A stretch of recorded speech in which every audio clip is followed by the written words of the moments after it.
Puspusan ang paggagapay ng pamahalang panlalawigan ng Cagayan sa mga residenteng inilikas bunsod ng paggagupit ng Bagyong Marce. Katuwang nila rito ang iba't ibang ahensya ng gobyerno kabilang ang DSWD na walang patid sa pamamahagi ng tulong. Si Oliver Bakay ng Philippine Information Agency para sa Balitang Pambansa. Tuloy-tuloy ang buhos ng malalakas na ulan at hangin sa malaking bahagi ng Cagayan. Kaya naman puspusan ang naging paglilikas sa mga mamamayang nakatira sa mga alanganing lugar.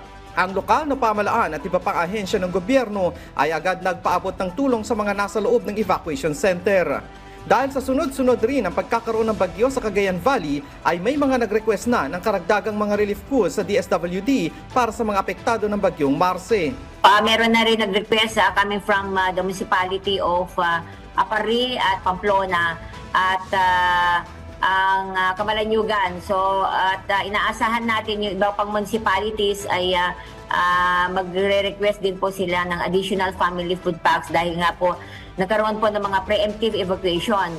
Ayon sa DSWD, sapat ang mga relief packs na maipapamahagi sa mga maapektuhan ng bagyo. Agad ding nag-deploy ng rescue teams at rescue assets ang Cagayan Valley DRRMC, katuwang iba't ibang ahensya ng gobyerno kabilang na ang PNP, AFP Coast Guard, Navy at mga local DRRMCs. Sa Santa Ana, kung saan mas malapit ang mata ng bagyo, ay nagtulong-tulong ang mga mangingisda para iahon sa ligtas na lugar ang kanilang bangka. Ang mga opisyal ng lungsod ng Tugigaraw naman ay nag-ikot-ikot sa mga barangay na nasa alanganing lugar upang siguruhing nakalikas na ang mga madalas mabaha.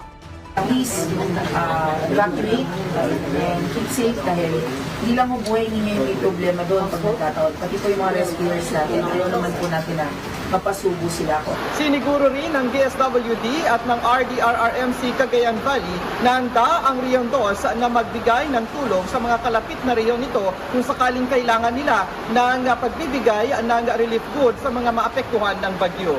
Mula sa Philippine Information Agency Cagayan Valley, Oliver Bakay, Balitang Pambansa.